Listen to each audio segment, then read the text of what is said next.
I want to thank everyone who's listening right now for continuing to support the podcast. Before we get into the episode with Jed Risse, this episode is geared towards people who want to go into the trades or who are interested in construction. And overall, it covers a lot of business entrepreneurial advice. So for those of you who are interested, enjoy the episode. Welcome back to the Sikhana podcast. I'm here with Jed. Jed, CEO of Iron Mechanical. What else is there? Quick background on you, how you got to where you got. Yeah, Iron Mechanical, about 15 years old now. I was just a youngster, grew up plumbing and in the trades, so started the business with my father and kind of just worked up through the ranks as a plumber and an estimator and an operations officer, and I eventually took over in 2019 as the CEO. Oh, wow. Yeah. So before that, out of high school, you didn't go to college, you went straight to the trades? I went into the military. Okay. Yeah, I served for a little over 4 years in the Navy. Yeah, Navy, yeah. Yeah, and then when I got back, I did do college, but I just did junior college stuff. Did fire science and business transfer degree. Yeah. Is what I worked on. But I was at the same time I was still working. Like I started my own little business doing plumbing on the side. Yeah. Started to realize like there's a lot better future in this. You know, I start running my own business and getting employees and things like that. Yeah, thank you for your service, one. And two, you've done so much for the community. I've listed a few things, and correct me if there's anything else or if there's anything outdated. You are president of Sacramento Valley chapter, PHCC, California, which is basically providing education and training to, 3,500 around HVAC businesses, plumbing, that idea. Yeah, it's a plumbing apprenticeship program for youngsters that get into the trade and they become journeymen as they graduate. So I'm not currently the president. I've been served as the president. Okay. And served on the board for years. So. And so you're on the board of directors for Sierra Forever Families, correct? Well, we have a charity called Copper for Kids, which supports Sierra Forever Families. So we've currently raised close to $1 million, over $1 million to get kids out of foster care into permanent homes.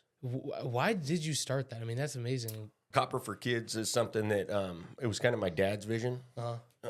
And, you know, I've been running with it for the last 5 or 6 years. But, my dad's vision is he was on the board for Sierra Forever Families, and he had to raise money. And this was back, part of being on the board is it cost $5,000 to be on the board. Because the idea is that's one kid you get out of foster care. Yeah. We didn't really have any money back then because the business was brand new. So what we did is we decided to recycle copper, and that's kind of how that concept was born.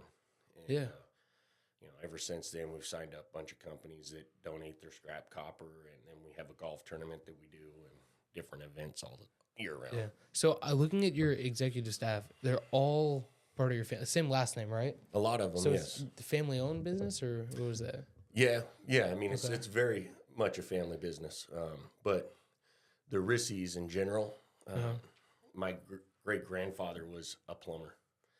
And he started a business years and years ago in the 40s, and he had a bunch of kids and kind of all just grew up doing it, and then their kids grew up doing it, and, you know, we're just everywhere in that trade. Yeah, so what was a lot of entrepreneurs, their problem is, like, when they start, they just don't know, like, my financial situation, like, how much should I be putting aside, you know? This is a leap. Like, should I take? What was your financial situation when you started your own business, which is Iron Mechanical? I mean, it was 2009. So, right after the crash. It was pretty dire. Yeah.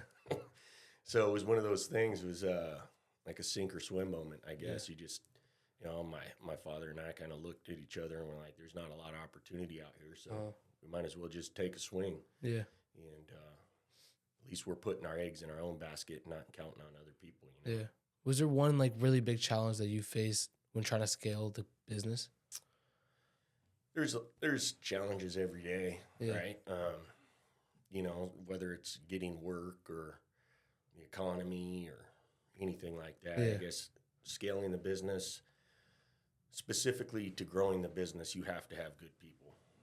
You can't grow a business and be successful if you don't have the right people in place. Because, you know, I can't do everything myself, so I have to be able to trust in the staff and the people that we work with every day to be able to do the things that need to be done to grow. Fair.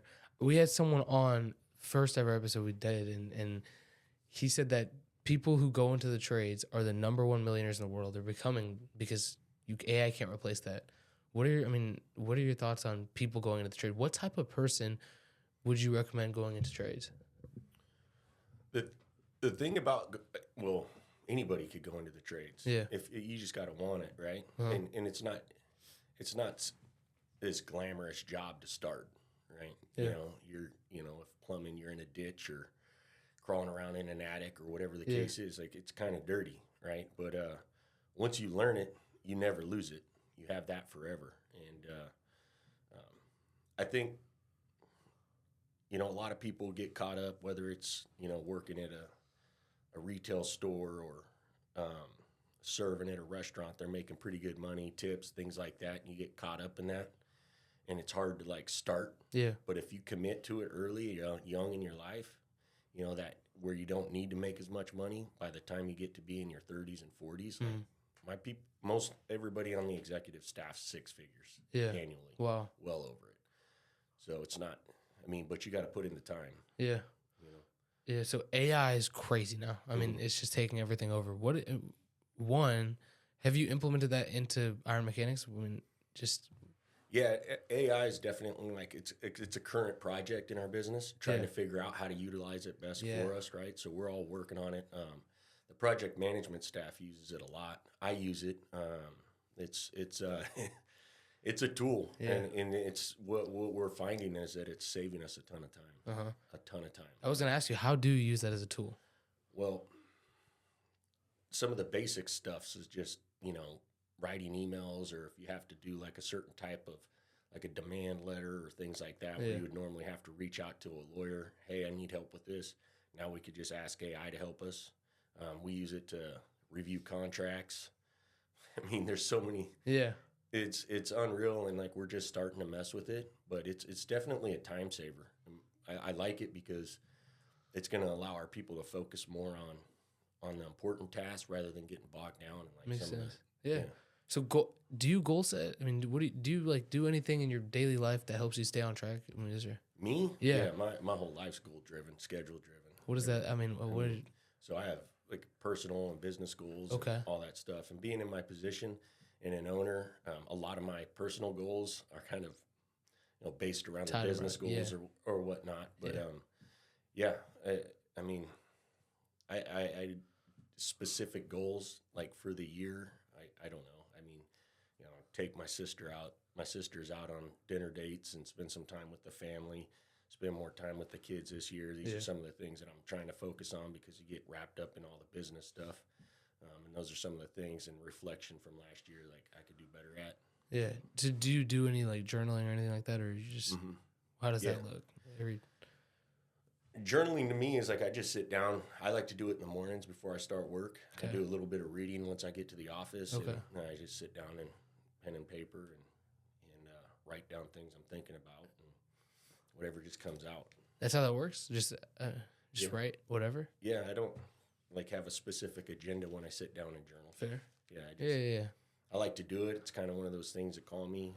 My morning routine's pretty simple. Wake up in the morning, breakfast, shower, gym, clean up, go to work, do my reading and journaling and handle the day. I feel like being in my position, it's so important for me to have that time to get my head right so that I'm in the best brain space for the team to handle whatever we got to handle that. Makes sense. Day. So you read a lot, or is that? I do. Okay. I don't spend I don't read a lot of Harry Potter novels. Yeah. You know what I mean? It's not my style, but I do like to read business books and mental books and things. So you've read Atomic Habits and Yep. Okay. Yeah, a lot of some of the most recent stuff. What's on my desk right now? I don't even know. I read a bunch of them. Okay. And they're beneficial, but I really focus on just stuff that's relevant, mostly mental aspect, how to drive yourself forward, kind of stuff. Fair. Do you have anything off the top of your head, any recommendations for? Because the whole point, I think the whole target audience, and I texted you this too, is entrepreneurs, people who want to go into business, whether that's the trades, whether that's start their own business, anything like that, who have that grind, who want to push. Do you have any books off the top of your head that would? Well, like the most recent one that I read is The Alchemist. Okay. But geez, I've read so many books over the years. Yeah. I don't. Yeah, I'm not prepared to list all the books. I'd have to look at the ones on my shelf. Yeah. You know. Okay, so you're as CEO. Obviously, you have to delegate. You know, leadership is really important. How has that leadership style evolved? What does that mean? What does that look like for you, in terms of where you started to how you lead now? Well, I've gotten a lot better at being cool, calm, and collected, not being so up and down. Yeah. That's been the big thing for me as I've evolved as a leader. Uh-huh. Leading a team comes down to trusting in the people and having faith that they're going to handle the things that they need to handle. Mm-hmm. You know, I believe in today's world, if you're not empowering people, like, nobody's going to stick around. Yeah. You got to empower them and give them the ability to make the decisions, grow themselves. Fair. And, you know, I found that it's a much better work environment for people, more enjoyable rather than your thumb on top of them telling them how to do everything. Yeah. What type of people do you normally look for to hire or to employ? I mean, what traits do you look for in people? Well, I don't do a lot of the hiring anymore. But when you did. Yeah. Yeah. When I did, I mean, obviously work ethic, people that are going to show up, you know, willing to learn. Yeah. I think about some of the youngsters that are working for us that have grown into project manager positions and things. They're grinders. They're eager. They're willing to come in early, stay late, ask a lot of questions, listen. You know, goal-driven in their life. You know, they want more. So what is it? It's listening, goal-driven, hardworking, those. Okay. Yeah. Okay. I like to hire people that want my job. Okay. If that makes sense. No, that makes sense. There's not everybody's going to be that way, right? And there's a place for people that are just comfortable doing their job and they're happy with that, and that's valuable too. But you know, when it comes like executive positions, you want people that want to take your seat. Fair.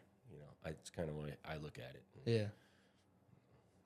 So it was you, your dad. Sorry, it was you, your dad, and your brothers. Well, who started? Just you and your dad started the business? Me and my dad and another partner, Steve. Yeah, we started the business years ago. We're currently buying Steve out. He's at his retirement age, so he's been a good partner to us over the years. So, but yeah, the three of us, and then as we started to grow, we just were able to bring on people. We always talk about, because we started it in 2009, it was a little easier for us to grow because there was a lot of people available back then. Yeah. So when we needed to hire people, we were able to get them. Yeah. I remember in 2019, our business was booming, and it was hard to find people. We were hiring people from all over the country to try and get them in here to complete the jobs and stuff. So that was definitely a good time for us to start. Yeah. What type of what traits in general for entrepreneurs, not even in the trade, but like just in general, would you, I guess, recommend or advise? Like hardworking, you said it. Would that be goal oriented? Would that be organized? I mean, what else is there anything else that you would, I guess, that you've seen? Traits? Yeah.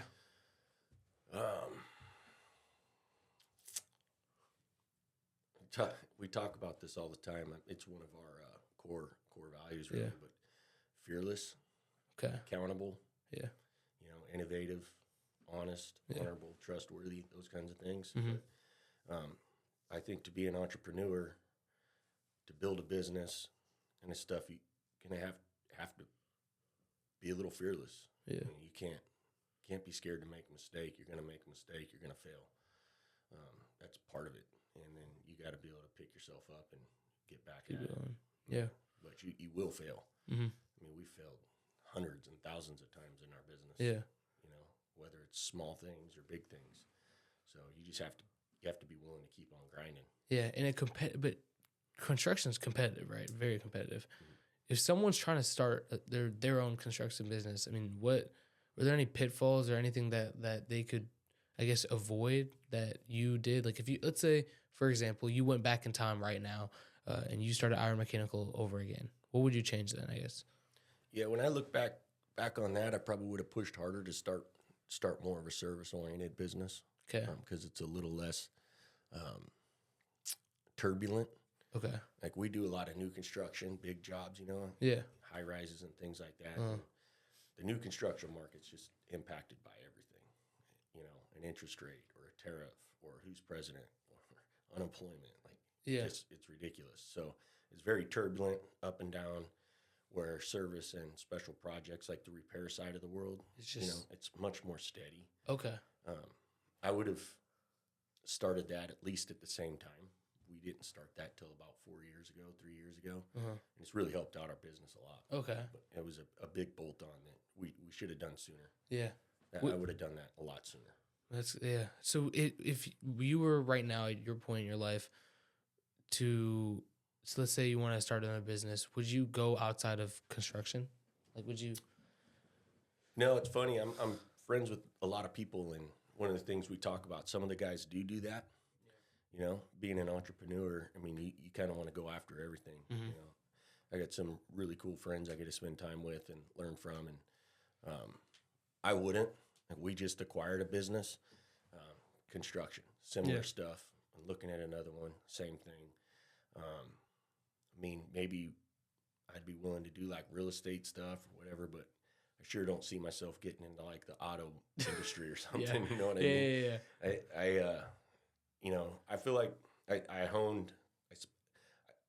I could manage a business, any type of business, I think at this point. But as far as like starting like entrepreneur stuff, like my expertise is my expertise. Yeah. I'll learn more. But like I spent my life like getting really good at this. So it's easy for me to like, okay, if I want to start another business, let's just start the same kind of business and maybe in a different location or whatever else. I mean, if you have the money to dabble in all kinds of stuff, but I'm starting to get older, so I don't want to try and start a business I've never ran. Screw that up. No, fair. Are there any, so like what I did is I did like a little shadowing gig, some guy named Greg McClure, he's big in real estate.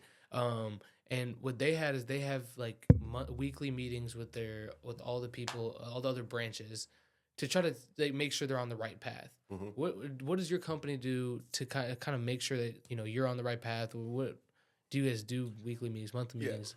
Yeah. So everything in our company is based off like we basically put together a 3 to 5 year plan is what we call it. Okay. And then we build that backwards, I guess.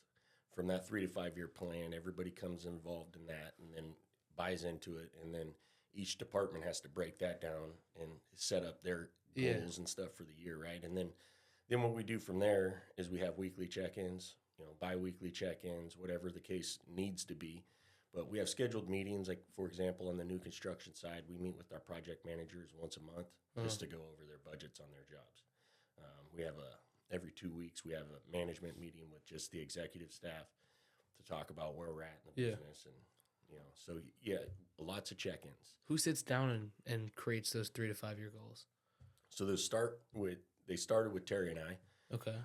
That's how we sit down with our chief of staff and me and Terry, and we talk about like what's our vision for the next 3 to 5 years. Yeah. And then we just put that on paper, and then we present it to the team, and we get their buy-in and ask them, what do they see in the next 3 to 5 years, and what's it going to take to get there, and that kind of stuff. Yeah. You can't, as a leader, you can't shove stuff down people's throat and expect it to be accomplished. You have to get their buy-in. It's so important. You have to get their what? Buy-in. Okay. Yeah. Fair. Are there any soft skills that, besides obviously, in the trades, are there any soft skills that are, I guess, good to have? Soft skills, as in like communicating, like soft skills. Yeah, I believe so. I mean, I think you have to care about people, and I think understanding and listening and like understanding that the people in the business are the most valuable asset. Yeah. Right. And when you talk to them and they talk to you, they got to know that it's authentic and real. It's not a show. Fair.